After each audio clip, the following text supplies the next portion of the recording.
ada 3 orang ulama yang juga merupakan Habib besar ditangkap Polda Metro Jaya atas kasus penipuan.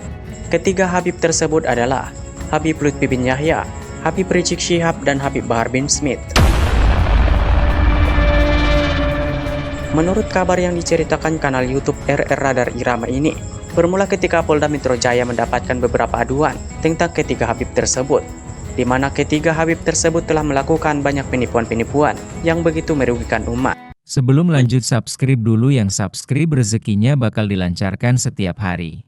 Menjawab keresahan saya pribadi selama ini, dan juga ada banyak orang yang mungkin hari ini tidak bisa muncul seperti kita di depan media ya. Ada keresahan-keresahan baik secara sosial, diantaranya ada persekusi dulu ketika ada orang yang memiliki nama depannya Sayyid. Selalu dipertanyakan, udah dapat buku dari Robitoh tidak? Udah dapat stempel dari Robitoh tidak? Kalau tidak, jangan ngaku-ngaku Sayyid, jangan ngaku-ngaku Syarif, jangan ngaku-ngaku Habib. Padahal nggak ada orang yang ngaku-ngaku Habib. Yang ada ngaku Sayyid, Syarif. Itu pun ngakunya pun jarang-jarang. Kemudian dipersekusi. Saya pernah diancam akan ditabokin dengan buku nasab yang dari Robitoh oleh cucunya bin Yahya. Saya minta buku nasab itu untuk saya dudukin waktu itu. Akhirnya nggak muncul lagi ya. Dan kemunculan Kiai Imad, saya ulang-ulang terus nih, kemunculan Kiai Imad bukan suatu kebetulan, terutama bagi saya pribadi. Ketika saya buntu untuk membuktikan ucapan saya bahwa kalian bukan cucu Nabi, dalam penjara saya menadahkan tangan berdoa, ya Allah, bukan ya Umar Muhdor ya, ya Allah, tunjukkan kebenaran itu ya Allah, tunjukkan data itu kepada hambamu ya Allah. Saya tidak yakin sepeser pun, tidak yakin sepersen pun bahwa mereka adalah cucu Nabi. Tidak ada cucu Nabi yang seperti mereka. Dalam hal ini waktu itu ada 7 orang, 6 orang lah itu, Kiai. Sehingga muncullah Kiai Imad untuk memberikan pencerahan kepada kita semua. Dan saya memiliki keresahan pribadi terkait masalah klaim. Klaim misalnya ke Samudra Pasai, ke Wali Songo, itu dari Amul Bagi, dari paman datuk paman mereka gitu kan. Saya resah di situ. Karena kenapa? Karena kita dari kecil sudah diarahkan tentang kerajaan-kerajaan, tentang tokoh-tokoh besar, tokoh-tokoh penyebar Islam di Nusantara, se-Asia Tenggara gitu ya kalau sekarang. Kenapa sekarang tokoh-tokoh itu malah dibenamkan? Sementara yang muncul tokoh-tokoh yang nggak pernah kita dengar namanya. Bahkan di dalam kita belajar agama zaman sekarang pun agak lain gitu. Yang nama misalnya kayak Al-Imam Baqi Al-Muqaddam, saya nggak pernah mendengar nama itu. Saya mendengar nama itu ketika ada orang-orang yang bibirnya merah, rambutnya kuning, ceramah. Begitu.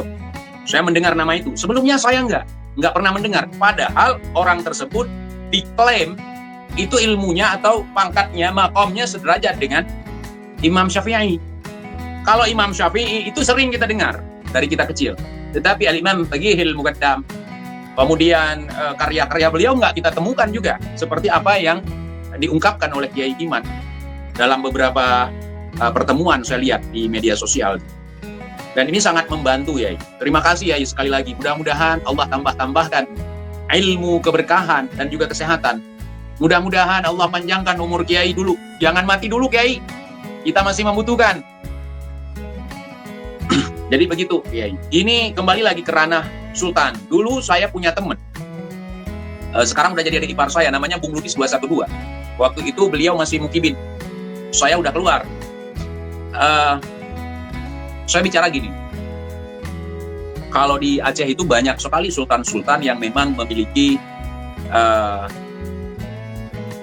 kehormatan, baik secara agama maupun secara bernegara gitu.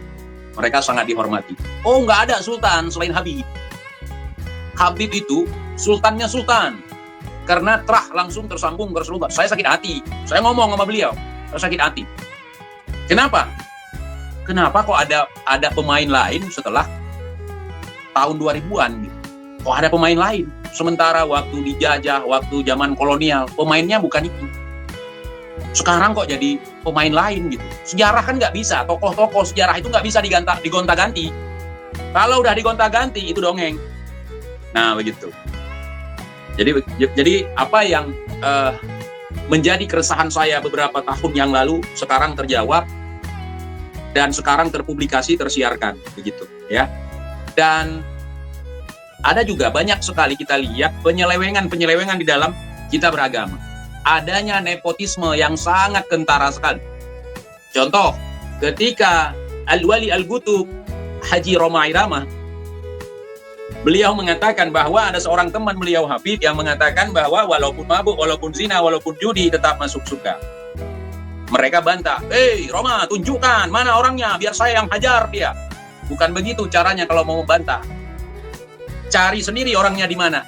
Toh ternyata orangnya ada di Ketiak, Imam Munah.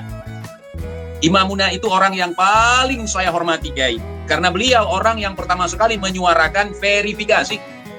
Diajarkan kitab-kitabnya, bawa manuskripnya, dan tes DNA. Dan itu yang dilakukan oleh Kiai Iman. Nah, ketika kita memperjuangkan kebenaran, berkata sebuah kebenaran, maka siapapun akan kena itu. Kalau kita berbuat yang dolim, berbuat salah. Agama begitu, kebenaran begitu dia. Nggak lihat anak, nggak lihat istri, nggak lihat mertua, semua kena kalau salah. Jadi demikian ya, jangan banyakkan saya ngomong nanti. Silakan Gus. Sebenarnya yang paling merasa bersalah itu saya harusnya itu, Bang Wali, Kiai. Ya karena memang saya ini kan belajar di Tarim begitu ya, cukup lama, 6,5 tahun kurang lebihnya. Dan tentu ketika saya itu berada di Tarim, itu saya menziarahi magam-magam dari Habib. Ada Faqihil Muqaddam, ada Al-Imamul Haddad, Umar Al-Muhdar, kemudian siapa lagi, Al-Idrus dan seterusnya. Tapi ternyata setelah saya mempelajari, pertama kali memang saya nggak percaya dulu Yai dengan tesis yang Yai tulis mengenai nasabah Alawi. Pada awalnya memang belum percaya dulu karena kaget, ini gimana masa iya begitu. Sehingga saya nyari-nyari tuh referensi-referensi yang Yai sebutkan dalam buku atau kitab yang Yai tulis. Ternyata oh iya bener ya, ternyata nasabah Alawi itu nggak nyambung ke Rasulullah. Yang kemudian itu masih ada bebannya dalam hati saya ini. Ini mungkin bisa menjadi pelajaran bagi para teman-teman yang masih gibin gitu ya. Ya karena memang ada beban, karena memang guru-guru saya itu kan banyak, khususnya ketika di Hadramut itu banyak yang Habib, bahkan rektornya itu pun juga seorang Habib, dan dosen-dosen yang mengajari saya itu pun juga banyak Habibnya, meskipun nggak semuanya. Nah tetapi ya pelan-pelan, lama-kelamaan setelah digali dari berbagai macam sudut pandang keilmuan, ilmu nasab, ilmu sejarah, belum lagi khurafatnya, belum lagi kelakuan mereka di saat zaman-zaman Belanda. Ya pada akhirnya mau nggak mau, akhirnya yang menjadi hal yang berat, yang pada awalnya saya sungkan untuk mengungkapkan keterputusan nasabah Alawi kepada Rasulullah Shallallahu Alaihi Wasallam itu bisa hilang dengan sendirinya. Yang kemudian setelah itu dalam Rasulullah, sehingga ya yang menjadi alasan yang paling besar itu adalah kecintaan kita terhadap tanah air. Nah seperti kemarin misalkan ketika di ziarah kubro yang ada di Winongan, nah di salah satu channel teman kita yaitu Arah 9 itu kan membahas juga bahwa di belakang magam yang diklaim sebagai magamnya Habib Ahmad bin Shaleh Al-Haddar itu ada 3 makam kesepuhan di sana yang ada cungkupnya juga. Nah tetapi pertanyaannya, apakah Habibnya itu atau para kibin-kibin itu mengingat atau setidaknya mendatangi makam dari para leluhur-leluhur masyarakat setempat itu? Ternyata enggak. Nah sehingga memang benar adanya bahwa para kibin dari orang-orang Indonesia, lupakanlah leluhur-leluhur Nusantara dan ingatlah para habaib-habaib, karena para habaib itu adalah para wali-waliullah. Sementara untuk leluhur-leluhur orang Nusantara itu ya bukan siapa-siapa. Nah sehingga mungkin dengan saya menyampaikan seperti itu di kalangan teman-teman saya, mudah-mudahan ada yang sadar gitu. Artinya apakah mereka rela ketika sejarah dari bangsanya, sejarah dari leluhurnya itu hilang? Nah tentu kan kalau orang yang memiliki pemikiran yang kritis, pemikiran yang cerdas, pemikiran yang sehat, hati yang sehat, tentu dia tidak akan rela untuk melupakan para leluhur-leluhurnya kemudian diganti dengan para habib. Nah, sehingga mudah-mudahan dengan hadirnya Kiai Imad di kalangan masyarakat Indonesia, bangsa Indonesia itu bisa memberikan pencerahan ya kepada semua bangsa Indonesia. Ya meskipun dari kalangan kibin-kibin itu, meskipun kibinnya itu dari kalangan kiai, mau buya, mau lora atau gus, itu masih menjadi kibin ya. Ya setidaknya kita berikhtiar untuk memberikan penyadaran kepada mereka-mereka. Mungkin itu dulu Bang TJ. Lanjut. Ya, sedikit Kiai, sebelum Kiai nanti menambahkan. Saya setuju sekali dengan apa yang Gus Aziz Jazuli katakan barusan. Saya sangat tersinggung ketika orang-orang yang betul berjasa, orang-orang yang namanya besar, yang rela menumpahkan darah, bahkan nyawanya demi tanah air tercinta ini, mereka terlupakan begitu saja. Dengan adanya, kalau saya bilang karnaval ya, karnaval orang-orang yang ngaku-ngaku cucu Nabi dengan berpakaian Islami, tetapi ajarannya jauh dari seperti apa yang diajarkan oleh baginda kita Rasulullah SAW. Saya sangat sedih, sangat kecewa, sangat sakit hati. Jadi kelembutan, kebijaksanaan dari orang-orang yang ada di negeri kita, dari guru-guru kita yang ada di negeri kita, udah tergeser. Jadi di Aceh sendiri, pergeseran nilai itu ya setelah tsunami kemarin. Pergeseran nilai itu. Ada juga di sini yang model dulu kita kalau makan bareng. Sekarang kalau ada orang itu datang, ada karnaval itu datang, ada kaum cosplay itu datang, kita duduk di bawah, nungguin mereka makan. Dan saya nggak mau ikut itu. Saya nggak suka seperti itu. Saya suka makan bareng.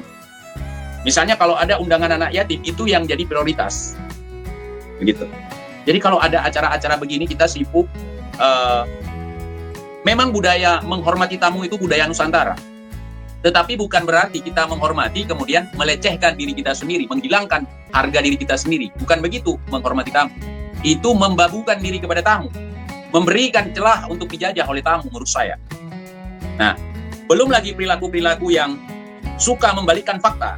Contoh, Kiai Imad disebut Al-Kaburi. Malam ini Kiai Imad masih di Indonesia tidak? Saya tanya dulu nih. Kiai Imad masih di Indonesia malam ini?